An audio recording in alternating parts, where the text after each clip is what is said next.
கவலை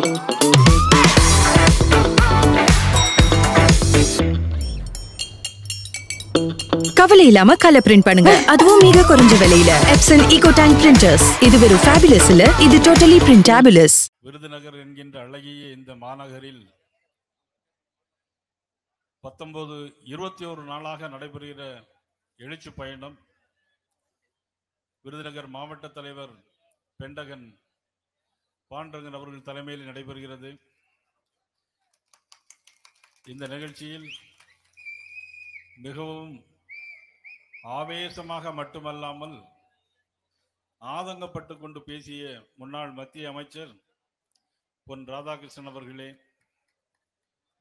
அண்ணா திராவிட முன்னேற்ற கழகத்துடைய மாவட்ட செயலாளர் ரவிச்சந்திரன் அவர்களே, முன்னாள் சட்டமன்ற உறுப்பினர் அண்ணன் சிவசாமி அவர்களே, முன்னாள் சட்டமன்ற உறுப்பினர் தம்பி ராஜவர்மன் அவர்களே, கழக அவைத்தலைவர் விஜயகுமார் அவர்களே, முன்னாள் சட்டமன்ற உறுப்பினர் எதிர்கோட்டை சுப்பிரமணியன் அவர்களே, முன்னாள் சட்டமன்ற உறுப்பினர் அன்புக்குரியண்ணன் KS ராதாகிருஷ்ணன் அவர்களே, முன்னாள் சட்டமன்ற உறுப்பினர் எனது அன்பு சகோதரர் கோபால்சாமி அவர்களே, மாநில பொதுச் செயலாளர் பொன் பாலகணபதி அவர்களே, மாநில பொதுச் செயலாளர் கருப்பு முருகானந்தம் அவர்களே, இது மாதிரி நிகழ்வுகளை தொடர்ந்து எல்லா மாவட்டங்களிலும் தொடர்ந்து கருப்பு முருகானந்தத்தோடு சேர்ந்து செயலாற்றி வந்து கொண்டிருக்கின்ற பண்ணை வயல் இளங்கோ, மகா சுசீந்திரன், தர்மராஜ், லோகநாதன் உள்ளிட்ட அனைவருக்கும் என்னுடைய நன்றிகளையும் வணக்கத்தையும் தெரிவித்துக் கொள்கிறேன்.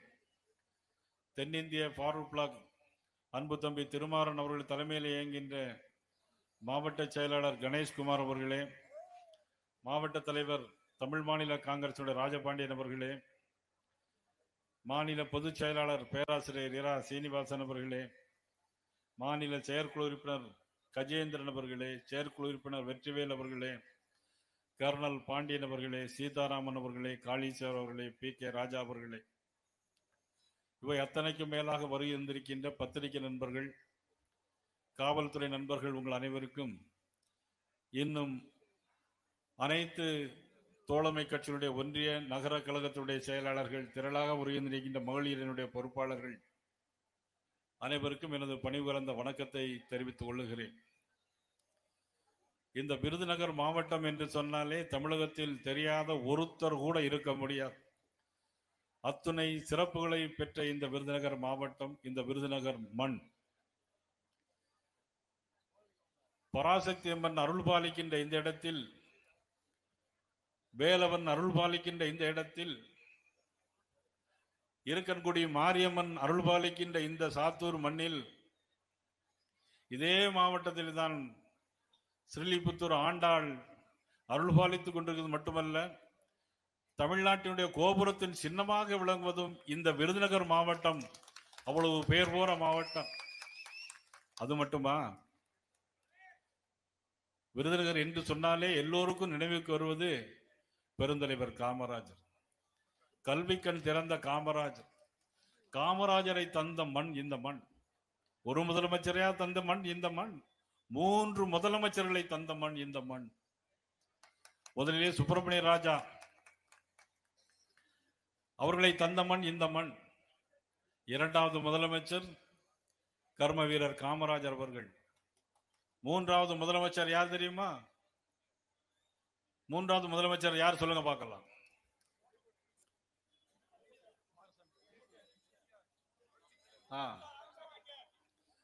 அருப்புக்கோட்டை தொகுதியிலேயே போட்டியிட்டு வெற்றி பெற்ற, வாழ்ந்தவர் கோடி மறைந்தவர் கோடி, மக்கள் மனதில் வாழ்கின்ற மாபெரும் தலைவர் புரட்சி தலைவர் எம்ஜிஆர்.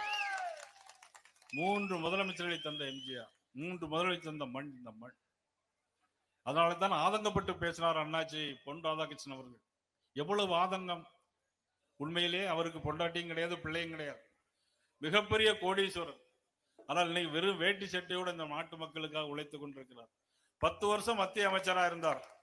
இப்பவும் பஸ் ஏறி அடுத்த ஆளை நம்பிதான் போக வேண்டியிருக்கு. தோப்பெல்லாம் வித்தாச்சு நாகர்கோயில்ல. இப்படிப்பட்ட கட்சி தான் பாரதிய ஜனதா கட்சி. 3 முதலமைச்சர்களை சொன்னால, 3 முதலமைச்சர்கள். குமாரசாமி ராஜா, கர்ம வீரர் காமராஜன், புரட்சி தலைவர் எம்ஜிஆர். கர்ம வீரர் காமராஜர் சாகும்போது பையில 10 ரூபாயா 20 ரூபாய் இருந்துன்னு சொன்னாங்க. குமாரசாமி ராஜா விஷயங்கள் வேறன்னு வைத்துக் கொள்ளுங்கள். அது மாதிரி புரட்சி தலைவர் எம்ஜிஆர் கோடி கோடியாக பணம் சம்பாத்தியம் பண்ணாங்க. கோடி கோடியாக சம்பாத்தியம் பண்ணி அவ்வளவு சொத்தையும் ஏழை மக்களுக்காக கொடுத்தார், சத்துணவுக்காக கொடுத்தார், சத்யா சுடியாவுக்காக கொடுத்தார். அப்படிப்பட்ட உத்தமர்கள் வாழ்ந்த இந்த மண்ணில், இதே ஊரில், இதே மாவட்டத்தில் எவ்வளவு மோசமான சூழ்நிலைகளாக இருக்கிறது என்பதை ஒரு வீடியோ காட்சி மூலம் இப்பொழுது நீங்க பார்க்கலாம்.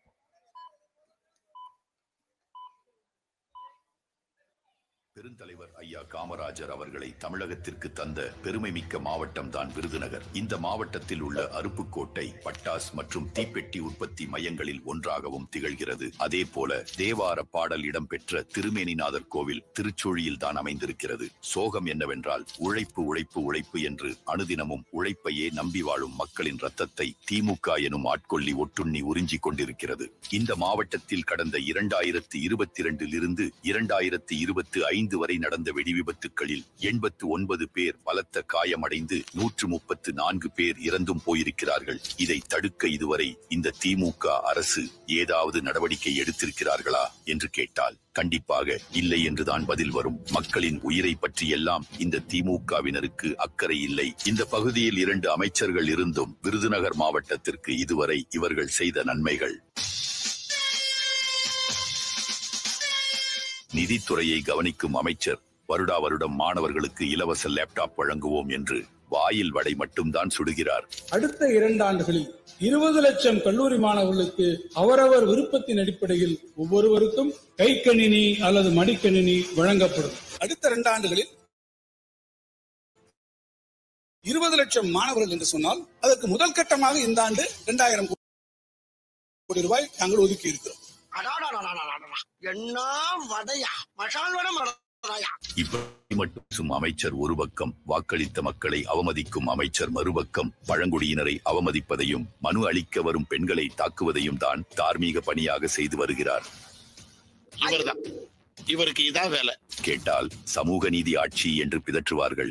கோரிக்கை மனுவோடு சென்ற தங்கள் பிரதிநிதியை உட்கார நாற்காலி கூட கொடுக்காமல் ஒருமையில் பேசி தீண்டாமை மனநிலையோடு நடந்து கொண்டதாக குறவர் இன மக்கள் கொதித்து போயுள்ளனர். சமூக நீதி மட்டுமல்ல, இங்கு சட்டம் ஒழுங்கும் சந்தி சிரிக்கத்தான் செய்கிறது. சரக்கு வாகனத்தின் ஓட்டுநரை 5 பேர் கொண்ட கும்பல் அரிவாளால் வெட்டி கொன்ற சம்பவம். அப்துல் மஜீத்தை மது அருந்த அழைத்து சென்ற கஞ்சா கும்பலை சேர்ந்தவர்கள் உருட்டு கட்டையால் சரமாரியாக தாக்கியுள்ளனர். அண்மையில் கூட விருதுநகர் மாவட்டத்தில் நடந்த இரட்டை கொலைகள் அதற்கு சாட்சி. கோவில் உண்டிகள் உடைக்கப்பட்டதும் அரிவாள் உட்பட கூர்மையான ஆயுதங்களால் காவலாளிகள் கொடூரமாக தாக்கப்பட்டு உயிரிழந்திருப்பதும் தெரிய வந்துள்ளது. இப்படி விருதுநகரும் தமிழகமும் ரத்த வெள்ளத்தில் மிதந்து கொண்டிருக்க பொம்மை முதல்வர் என்ன சொல்கிறார் என்று கேளுங்கள். நம்முடைய தமிழ்நாடு இன்றைக்கு அமைதி பூங்காவாக விளங்கி கொண்டிருக்கிறது. தம்பி, ஒரு மனுஷன் போய் பேசலாம், ஆனா ஏக்கர் கணக்கில் எல்லாம் பேசப்படாது. அதே போல எண்ணற்ற பல தேர்தல் வாக்குறுதிகளை விருதுநகர் மாவட்டத்திற்கும் கூறினார் முதல்வர். அதில் சிலவற்றை பார்க்கலாம். விருதுநகர் நகராட்சியை மாநகராட்சிகளாக உயர்த்துவதாக வாக்குறுதி அளித்தார். கைத்தறி நெசவாளர்களுக்கென தனி கூட்டுறவு வங்கி, நெசவாளர்களுக்கு கொள்முதல் மற்றும் விநியோக மையங்கள், கைத்தறி நெசவாளர்கள் சேமிப்பு மற்றும் பாதுகாப்பு திட்டத்தின் கீழ் உதவித்தொகை 1000 ரூபாயிலிருந்து 2000 ரூபாயாக உயர்த்தப்படும். கைத்தறி கூட்டுறவு சங்கங்களின் வட்டி விகிதத்தை 12% 8% குறைப்பது என கொடுத்த வாக்குறுதிகளில் ஒன்றை கூட நிறைவேற்றாமல் டிமிக்கி கொடுத்திருக்கிறார். இதனால் விருதுநகர் மாவட்டத்தின் உயிர் மூச்சாக இருக்கும் கைத்தறி தொழில் பெரிய அளவில் பாதிக்கப்பட்டிருக்கிறது. நம் விருதுநகர் மாவட்டத்தை வாட்டி வதைத்துக் கொண்டிருக்கிறது திமுக. இந்த கேடுகட்ட திமுகவை வீழ்த்தி விருதுநகரின் வளர்ச்சிக்கு வித்திடும் தேசிய ஜனநாயக கூட்டணி ஆட்சி அமைய ஆதரவு அளிப்போம். எல்லாம் வீடியோ பார்த்துட்டீங்களா? இதுதான் இன்னைக்கு நடக்கக்கூடிய விஷயங்கள் விருதுநகர் மாவட்டத்தில். விருதுநகர் மாவட்டம், நான் ஏற்கனவே சொன்னேன், பெருந்தலைவர் காமராஜர் பிறந்த ஊர் இந்த மண்.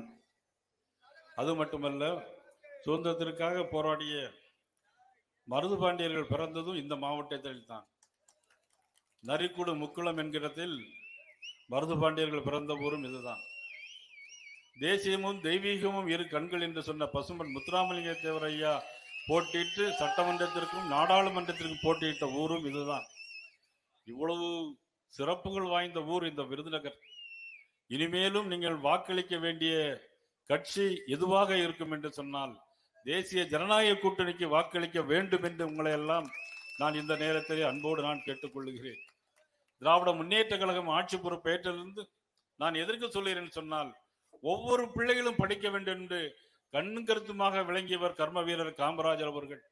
ஆட்சி பொறுப்பேற்றே இதே மாவட்டத்தில் மட்டும் 1500 பிள்ளைகள் +2 படிக்க முடியாமல் தன்னுடைய படிப்பை நடுவழியிலே நிறுத்திவிட்டு சென்றிருக்குது இதே மாவட்டத்தில் என்று சொன்னால் எவ்வளவு மோசமான ஒரு சூழ்நிலையை இந்த ஆட்சி கொண்டிருக்கிறது என்பதுதான் நாம் சிந்தித்து பார்க்க வேண்டும். இது நிறைய தேர்தல் வாக்குறுதிகள் சொன்னாங்க. இதே மாவட்டத்தில் கௌசிகர் மகதை கால்வாயை சீரமைப்போம் என்று சொன்னார்கள். செய்தார்களா? இதுவரையிலும் செய்யவில்லை. 10,000 கோடி ரூபாய்க்கு மேலாக நீர் மேலாண்மை அமைப்போம் என்று சொன்னார்கள். இதுவரையிலும் செய்ய ஒரு ரூபாய் கூட அவர்கள் நகர்த்தவில்லை. அது மட்டுமா, ஒன்றியந்தோறும் தானிய கடன்கள் அமைப்போம் என்று சொன்னார்கள். ஒன்றையும் செய்யவில்லை. எல்லா ஆறுகளிலும் 1000 தடுப்பணைகள் கட்டி தருவோம் என்று அண்ணன் துரைமுருகன் அவர்கள் சட்டமன்றத்தில் பேசினார்கள். இதுவரையிலும் செய்யவில்லை. இத வீடியோல பார்த்திருக்கலாம். இங்க அருப்புக்கோட்டையிலும் ராஜபாளையத்தில் நெசவாளர்கள் அதிகமாக இருக்கின்ற பகுதி இந்த பகுதி. ஆனால் நெசவாளர்கள் கூட்டுறவு சங்கம் மூலம் வட்டியை குறைப்போம் என்று சொன்னார்கள். குறைத்தார்களா என்று சொன்னால் இதுவரையிலும் குறைக்கவில்லை. இப்படியான ஆட்சி தான் இந்த ஆட்சி. விருதுநகர் என்ன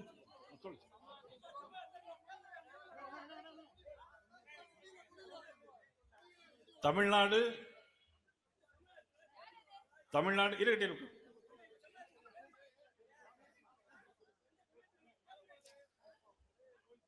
தமிழ்நாடு என்று பெயர் வைக்கிறதுக்கு காரணமாக இருந்த சங்கரலிங்கனார் பிறந்த ஊரும் இதே ஊர்தான். பெருந்தலைவர் காமராஜர் பிறந்த ஊரும் இதேதான். பாரத பிரதமர் நரேந்திர மோடி அவர்கள் தேவேந்திர குல மக்களை எல்லாம் ஒன்று சேர்த்து 7 சமுதாயமாக இருந்த கண்ணாடி பன்னாடி என்று இருந்த 7 சமுதாயத்தையும் சேர்த்து அவர்கள் தேவேந்திர குல வேளாளர் என்று அறிவித்ததும் பிரதமர் நரேந்திர மோடி என்பதை நான் இந்த நேரத்தில் சொல்லிக் கொள்கிறேன். ஆனால் இன்றைய திராவிட முன்னேற்ற கழக அரசு 14,83,000 கோடி ரூபாயை தமிழகத்தில் தந்திருக்கிறது. ஆனால் தமிழக அரசு ஒன்றுமே தரவில்லை என்று சொல்லிக் கொண்டிருக்கிறார்கள். 8 லட்சம் கோடி ரூபாய், 8 லட்சம் விவசாயிகளுக்கு இதே மாவட்டத்தில் 157 கோடி ரூபாயை செலவழித்திருக்கிறது மத்திய அரசு, பாரத பிரதமர் நரேந்திர மோடி அவர்கள். ரேஷன் கடையில் அனைத்து பொருட்களும் ஃப்ரீயாக கொடுப்பது மத்திய அரசு. அதை மாநில அரசு இன்னைக்கு தான் தருகிறோம் என்று ஒரு ஸ்டிக்கர் ஒட்டி அமைத்துக் கொண்டிருக்கிறார்கள். 122 சாலைகள், பிரதமர் சாலைகள் திட்டத்தில் இன்றைக்கு 13,500 கோடி ரூபாய் செலவில் திட்டங்கள் தமிழகத்தில் தந்துப்பட்டிருக்கிறது. இதே மாவட்டத்தில் மட்டும் 13,800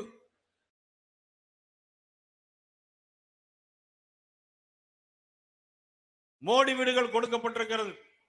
69,000 விவசாயிகளுக்கு பயிர் காப்பீட்டு திட்டம் தரப்பட்டிருக்கிறது.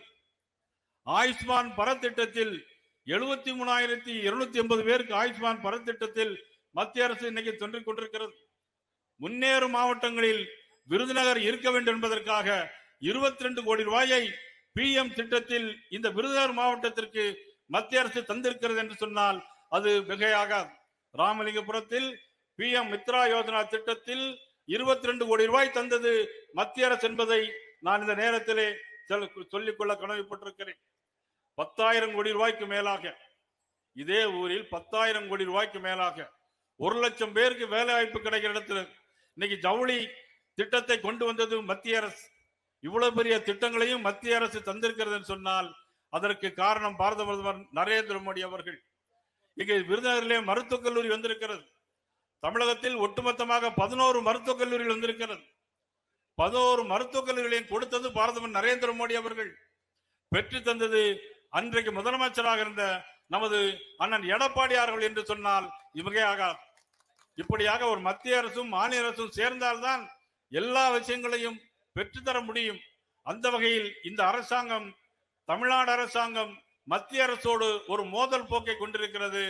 எந்த மத்திய அரசுடைய திட்டங்களும் இங்கு வருவதுன்னு சொன்னால் அதற்கு மாநில அரசும் மத்திய அரசோடு ஒத்துப்போனால் தான் செய்ய முடியுமே தவிர எந்த சூழ்நிலையிலும் இன்றைக்கு மத்திய அரசுடைய துணை இல்லாமல் மாநில அரசு எதையும் ஏற்றுக்கொள்ள முடியாது என்று கேட்டுக்கொண்டு இந்த நிகழ்ச்சியை சிறப்பான முறையில் ஏற்பாடு செய்த நமது பாண்டரங்கன் அவர்களுக்கும் அண்ணன் அனைவருக்கும் எனது நன்றியை தெரிவித்துக் கொள்வதோடு அண்ணன் பொன் ராதாகிருஷ்ணன் சொன்ன விஷயங்கள் ஒரே ஒரு 2 விஷயங்கள்.